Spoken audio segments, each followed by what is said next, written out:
Oh, we're on? Oh my goodness. Hello everybody. Here we are again. Welcome to Fortuna Found Tutorials. So we'll take the opportunity here to, since I've got a kite here in progress that requires applique work,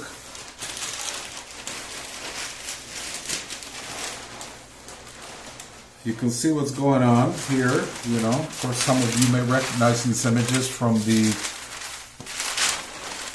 Masterpiece Revolution series, an early design called Southbound. And we're starting to use, of course, this design in some single line kites as well. So this is a repetition kind of exercise where you will see all these birds coming down the entire length of this kite. This is actually a leftover from something else that didn't work out for me, and since this was prepared already, I decided to use it as a kite. So I'm starting to do the applique work, which, you know, pictorial type of applique work is not something that I do a lot of in more recent times. But due to the popularity of this particular design, I thought it might be a good idea. And so these birds apply quite well to the surface and the shape of the kite. So let's see what happens. So while I have this in progress, I figured I'd take a moment and show you guys a little bit on how this type of applique works out. There's many of us in the trade. Everybody knows who the names are of the folks who do this in a stellar way. I'm just following along.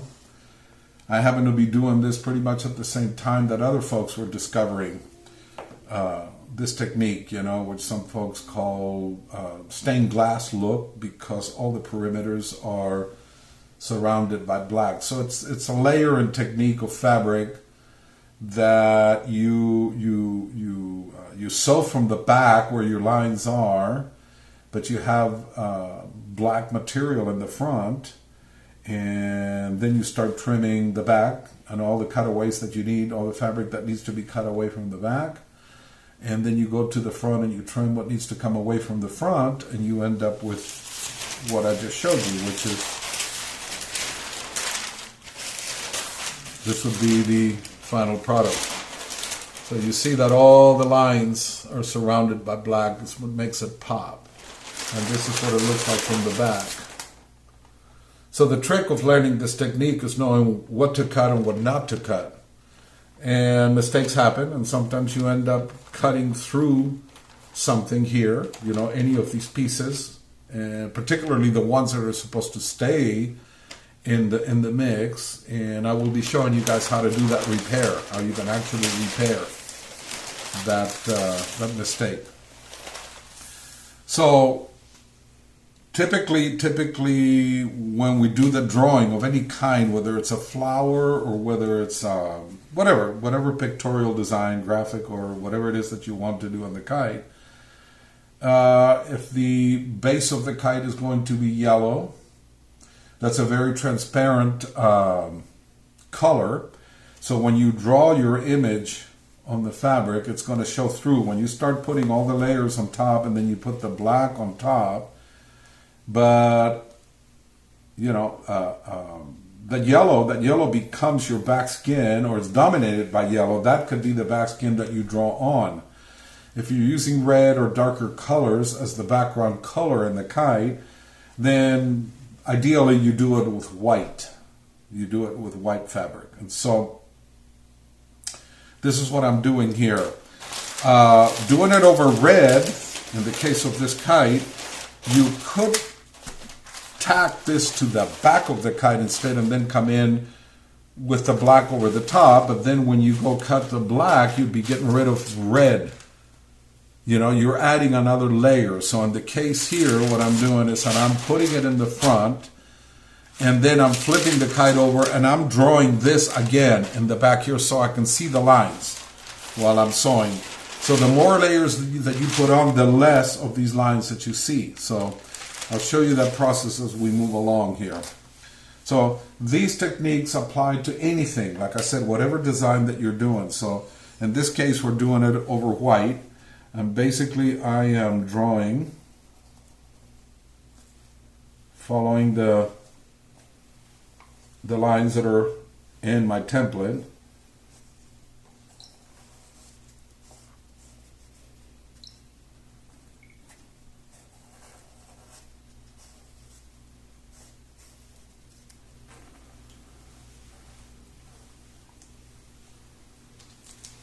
Okay.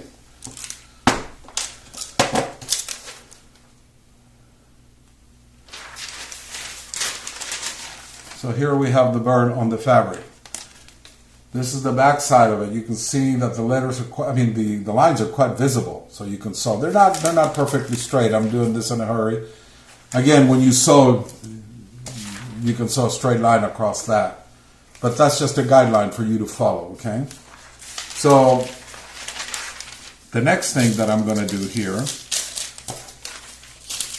is I'm going to start layering the inside colors, which in this case is the mango, the orange, the rust, the purple, and the iridescent peacock-like fabric that you see under the eye. The eye, the pupil, the black is actually insignia tape with a little, hole cut out of it and a little bit of white in the background. And when this is all done, if you pay close attention to the detail, the eyes are all going to be pointed in different directions. Both these guys are looking forward. This guy's kind of looking down. And I'm just randomly changing the expression of the eye as I go along, as I go down the kite. So the next thing that we're going to do, so how do we get this yellowish thing going on there? Well, real simple. I use a lot of cardboard as a second set of hands. I turn it into tack board. So I'm able to lay that on there with a light tack of this spray. This is repositionable glue adhesive. It's this number 7020 Krylon Easy Tack. It's what it's called. 6065 3M is the other one. It's called Spray Mount, but they changed the formula. It's very expensive and it doesn't work nearly as well ever since they changed the formula. So all I'm going to do, this is Design Master Paint. This is yellow, amarillo. Nowadays everything's in Spanish as well here in California. So this is called Design Master Paint. And you can use an airbrush to do it as well.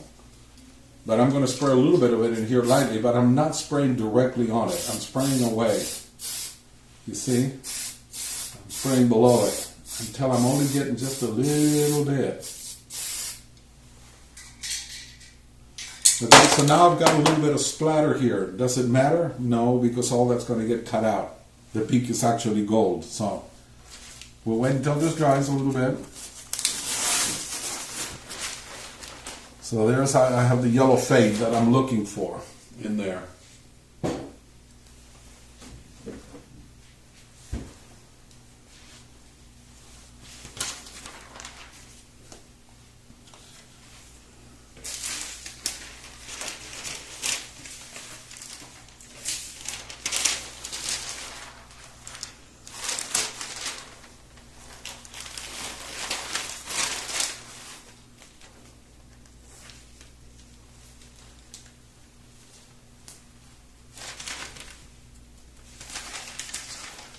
So what I'm doing in here is like trying to find a piece that fits in here to do the beak. Generally when I do work that's this small, I'm using scraps. I got a box full of scraps. But still, for the sake of keeping things stretched out nicely, I work with a grain. So the grain of the fabric's pointed up. So in this case, this gold, the fabric is oriented in this direction and this direction. Would it matter that much if I did a cross like that? Probably not, because it's so small. But for the sake of keeping things uniform, I try to do the fabric orientation, which is really important in kite making, even here, even in small pieces. Everything is pretty much pointed in one direction. So what I'm doing here is I'm cutting out enough fabric to do the applique.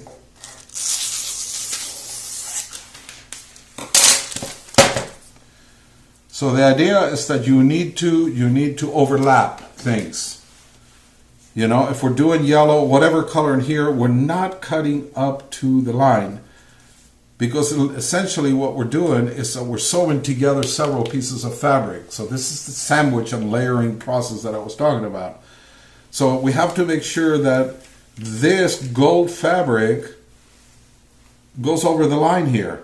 This from here, that way it's orange, and from here, that way it's rust in color.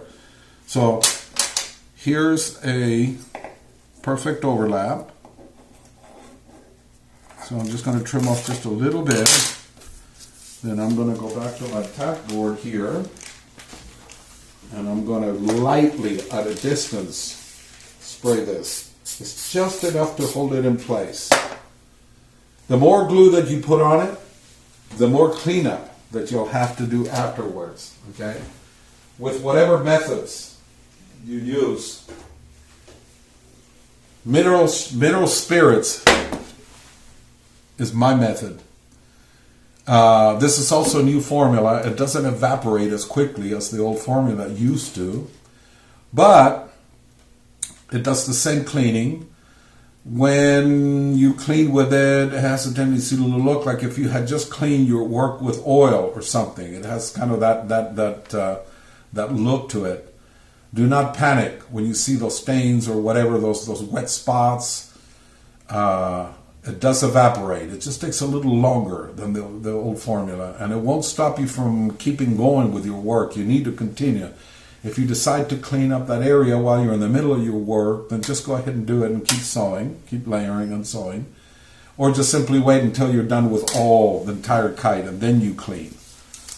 So this is somewhat tacky, obviously, and I'm just going to lay it on there.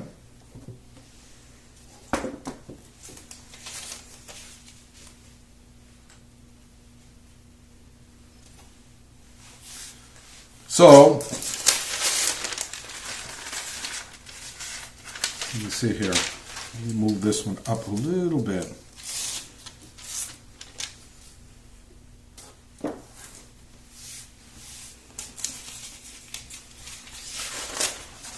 So you can see here that I've covered, I've overlapped in here, but I've covered these perimeters. All that's going to get trimmed out. So we go to the next color, which is orange. So I'm just rough cutting a little piece of orange from scraps.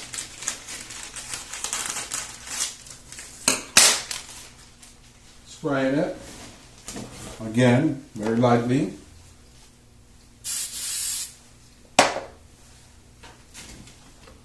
Other folks who do this applique hot tack, they just hot tack the parts on. I've also did that in the very beginning, and I didn't like the fact that sometimes you can see the holes from the tacking. After you get done trimming the black, you can see the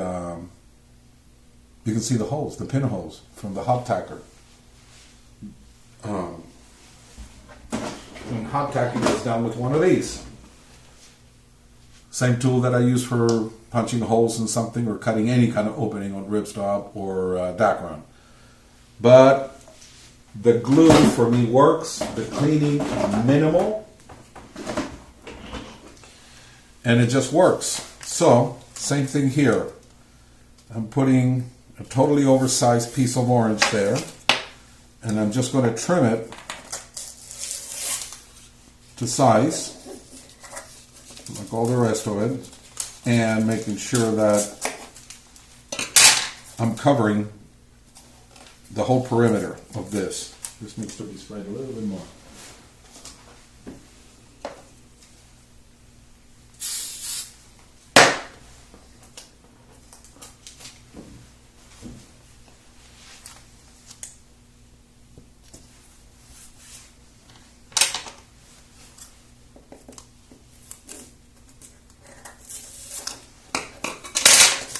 So now we're adding more thickness to the sandwich here. I'm going to trim a little bit more off of that. These scissors are very, very dull. I should be getting some new ones.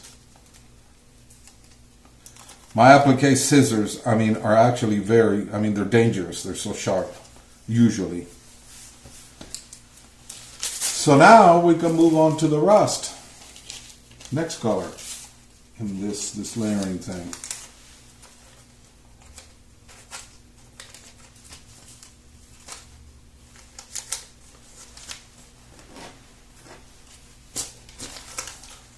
This one's still slightly tacky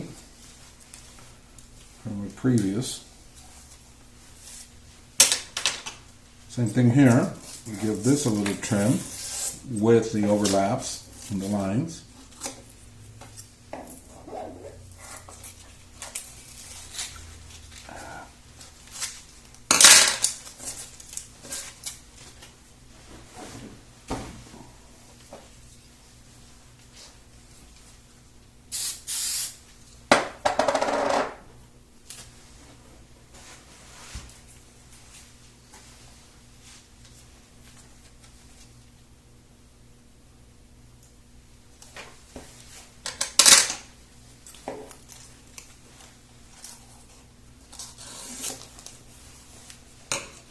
Okay, so there we have the three colors that we're looking at here. Okay, so now we're going to move to the next section.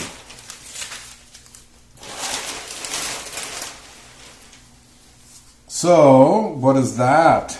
The purple.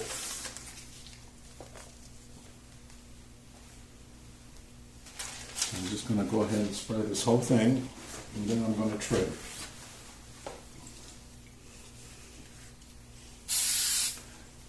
And again, this is one of the many ways that I've done applique. This is just, for me, the pretty much straight ahead way of doing it. Sometimes I pre-cut pieces so it's faster. I'm just demonstrating things for you, so I'm progressing slowly, and you can actually see, what I'm doing in a more detailed way.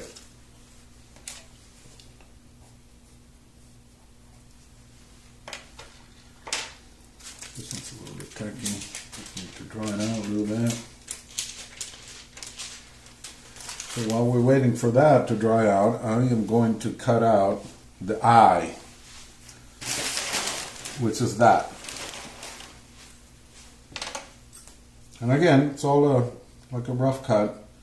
It needs to be big enough to do a good overlap over the other lines.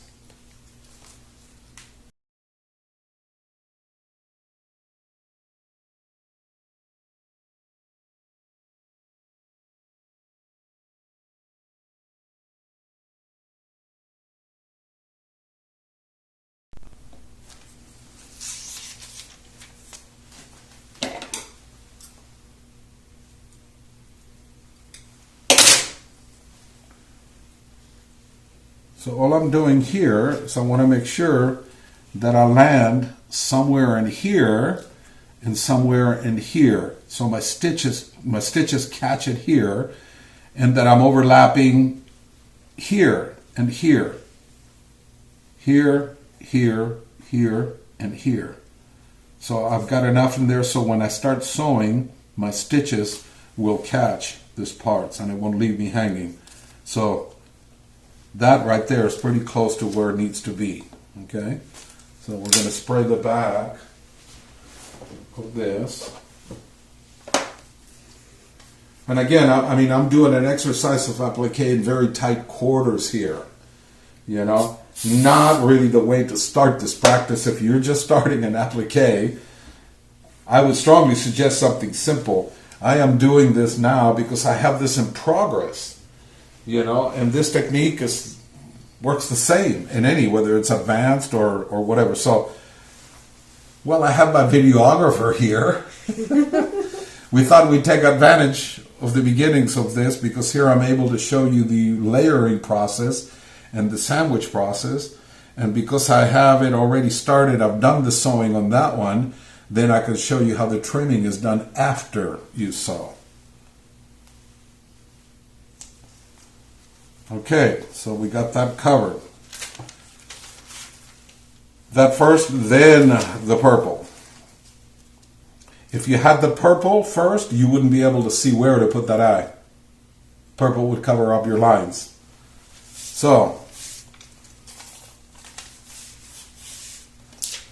I can't see these lines now through this purple. So guess what? If you take a piece of cardboard, white cardboard, some of you work over light table, which I think that's where light table comes in beautifully. Okay? It lights up from underneath and you're able to see everything, all the detail. But this white cardboard is enabling me to see the lines. And the only reason why I'm going to redraw the lines on the purple is so I have something that I can see to trim it for the overlap that I speak of. So,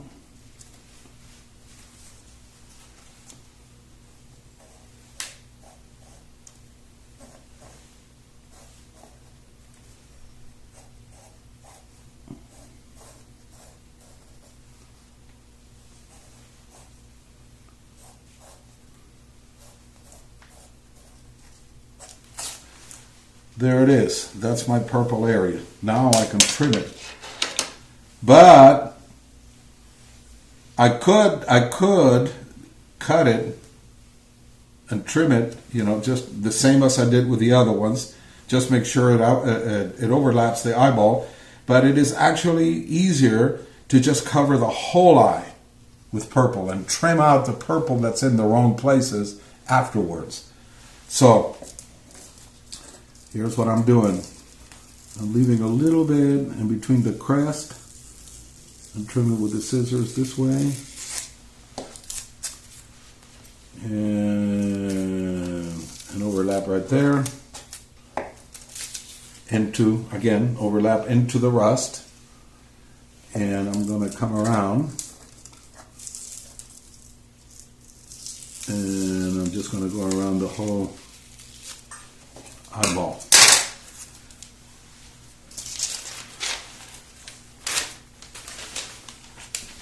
So now I have all the layers are in and you can see that they're completely overlapped everywhere. So after I sew, there won't be any empty holes. Because if you don't overlap and you start trimming, you end up with a hole somewhere, you got to start all over again. You got to insert a piece, which later on will take me to the repair aspect of things, because when you pick away or you go through your sharp scissors through a layer, essentially that's what you're doing. You're putting a hole in a segment of the kite that belongs there, so you have to find a way to replace it. So here's the full layer. So we know that those are the only colors that are in this design. I'm missing a line here, I can see that. I didn't draw all the lines, so let's put that back in.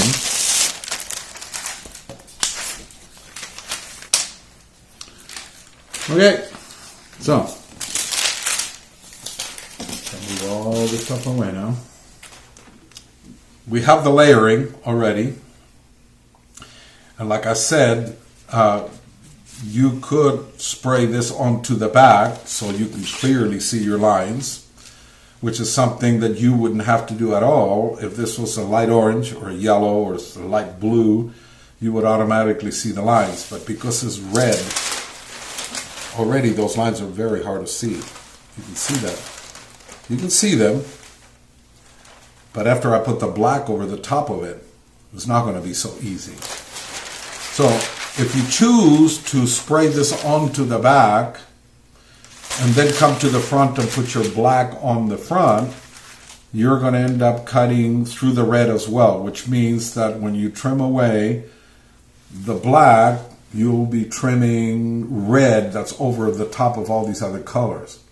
Not a problem, but when it's less than perfect, sometimes you would be able to see that red where you cut. You would be able to see little bit of a thin edge of red up against the black.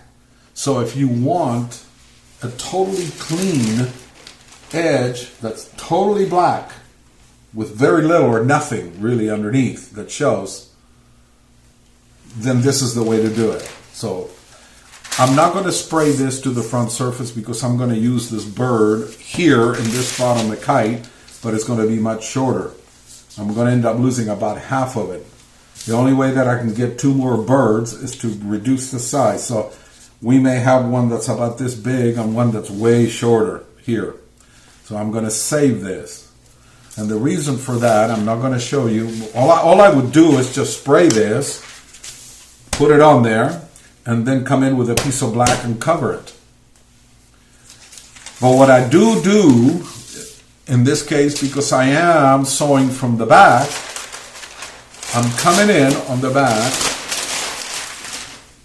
and redrawing these lines. Before I put the black on, or glue or spray the black on, I turn the work over and then I remark my lines. Whatever I can see through, I remark, I redo the lines so I have them in the red. So when I'm in the sewing machine, I can see where I'm sewing. That's the only drawback of a darker background, okay? It only took me a few minutes to mark this fabric, so by turning this work over, and I'll show you this here, without gluing it, I'll show you that you can see the work through the red. I can see it, so I can sit here with a pencil and do my markings, again, throughout the whole thing, so I can physically have the visual. But when you're sewing and it's going under the foot of the machine, it's really hard to see the lines. So you need a pencil line there. And after that, then you spray your black on. You already have your black piece cut out and you put it on. And then you turn the work over and you start sewing from the back of the kite, as you see here. I usually start here somewhere and I work my way all the way around to kind of lock things in up to about here. Then I go from here to here. Then I go from here to here. Then I come back here again and connect. Now I have all of this into the system. Then I begin to work on all this detail back and forth. And then we start cutting away what we don't want, right? And you start discovering what layer is first, what layer is next. So when you start from the back, it's very important that you use a thread picker or cutter. This is a tool that we use. This is a tool that we use for undoing stitches. So if you want to undo the stitches, you just simply go underneath there and you cut all the stitches again, pull the thread and re-sew again. So very carefully, I have picked this fabric with this without really digging into the fabric. I pick the fabric away like this and put a hole, and then I come in with the scissors. I just try to get in there and put a nice little slit, and you can see the white is in there too. So I cut through the white until I get to the rust color, and then cut all the way around. And the orange layer that's on this side. And then on this side I do the same thing and get rid of the rust that's come in overlapping in here, and the mango that's come into the orange from the opposite side. And then we have excess here that also gets cut out when you go to the other side and cut out from the black. You're going to be cutting stuff out from both sides to create this stained glass look. So this is what you end up with once you work your way around. And here in the crest, it's all black in the front. You can cut out all these layers if you like, or whatever design, and go right down to the black. I did it here down to the white. And then I realized that's really unnecessary. It's a lot more work that you don't need. But you do need to cut away anything that is impeding with a purple. Black on top of the purple would block color. So does white. So I removed the white from this side. and I remove the black in the front. So in this case, we would remove this red here. We need to remove the red here because we need white in here, and that's underneath there. And then, of course, we need to get to that iridescent fabric that's in there. Let's see here. We could actually get away with leaving the red at the eyeball. Yes, in fact, you can without removing anything.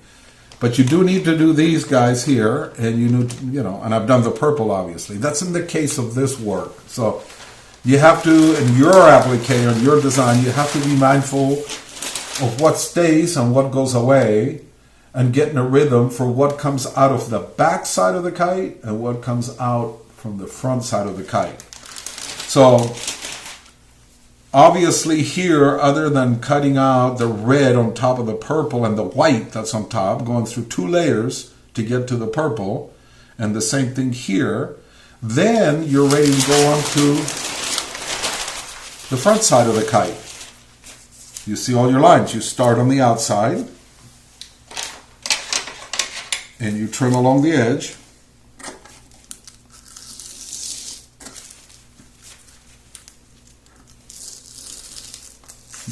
You have to pull back. You have to have pressure when you cut. Either by pressing down with your fingers like this and pulling away from the stitches, or grabbing a piece of the fabric and pulling on it while you run the scissors. And this requires really sharp scissors, okay? And that's the reason why you have to be careful not to cut your stitches also. So I'm just using the very, very tip of the scissors. And that's it. And you do the same. You work your way around on the outside perimeter. And then you start to do the inside. You cut out everything that's in here. Everything that's in here. And see what leftovers, what overlaps there is there. And those get cut out automatically. And basically that's it. This is what you end up with. Something that looks just like this. I'm not going to bore you on camera, trimming this out. But I can just tell you this idea of cutting takes quite a bit of practice, And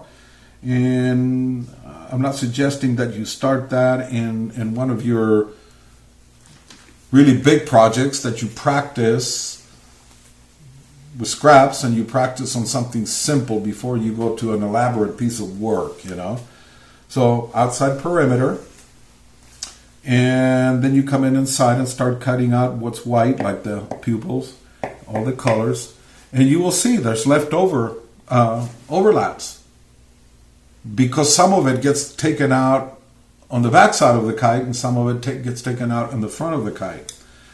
Let's just say that in the process of me, while I'm picking through here, I have an entrance here, so I don't have to use this here, but I have to use it here, here, and all throughout the beak, right? And in the eye, and in the red spaces that are in here. I have no exit here. I have entrance here, to come into the crest here. But these 2 openings I have to cut very carefully with a pick. I have to catch it and do that. But what if I push too hard and I cut through all the layers, all the way through to, through the red? How do we fix that? Okay. It's not that complicated. So let's say I did it to this area right here, the main part of the face of the bird, or it's a flower, or whatever it is that you're doing, whatever graphics you're doing. So now I've got a hold here. I've got a slit from this tool. How do I fix that? How do I bring that back? Well, in this case, it's white, but it's got a little bit of yellow in there. So I would take a piece of yellow, a piece of white, spray it lightly, match the grain, so a small piece, spray it yellow, put it in from the front. Now, keeping in mind that the front's already been cut out, and that's where you made the mistake. So you come in and you spray down that piece of white over the work completely, okay? Then you come in on the back and put a red layer. You put the red back. Or if you're good, you can stitch right over these guys, stitch by stitch, you know. You're going to see that this has been, you know, double stitching is going to really show. But if I put a piece of red fabric back here instead, and then come in from the front and sew, or sew from the back along here, it's going to hide the stitches that's underneath. And so I'm going to simply just trim along the outside, and it's going to mask automatically the old stitches. And I can come in from the front or the back here and cut away the bad piece. The new one's already in the front of the kite. So we put red in here, we sandwich the white back in there as a second layer, and we take out the bad one, the one that's got the hole, from either the back or the front, depending on which way you go. So the same thing, if all the black is cut out, you have to put a piece of black here as well. Or you can simply go through all the old stitches. You know, it's really hard to see the repair. But when you actually recover your old stitches, you can freely sew along those lines. You probably have to remark it with a pencil so you can see it, physically see it, because you've covered the old stitches. And so you retrim the black from both outside and inside. And of course now you've got excess fabric on this side and you have stitches there. So you have to be careful when you put your scissors in there so you don't cut all the stitches away. So it complicates things a little bit, but with patience you can master the technique. So now we got new black in the front, we got red in the back, we've covered the old stitches, and we just simply have now the space to take out the old piece that we ruined. And that's how you repair mistakes like that. In the future, I will be doing more videos about this technique, more details, more stuff when we have a little bit more time. I'll think of other ideas. I'll be showing you how to do piecing, that it's got nothing to do. And other forms of applique which require pre-cut patterns. And I've used those a lot in some of my recent work and from the past that does not use this layering technique. It's a whole different technique of doing things with much thicker borders, much bolder black borders, and that requires a whole different technique than this, you know. So it's pretty interesting. I will be showing that in the future. And I think it's something that you will all like and try to use. And I hope you do, actually. So the other thing that I hope for in all these tutorials is that you take these ideas and you make them your own and you share them. And then at one point, maybe you show me something that I don't know or I haven't seen, you know, or an improvisation of something much better than what you saw me do. You know, I'm always thrilled to see improvements on things that I have done or shown, you know, simply because I've learned this stuff from other folks. None of us were really born knowing these things. And so the more we share, the more we pass on, the better. So in the meantime, I bid you good luck and a good day and happy kite building. And we'll see you very soon on the next video. Enjoy. Thank you very much.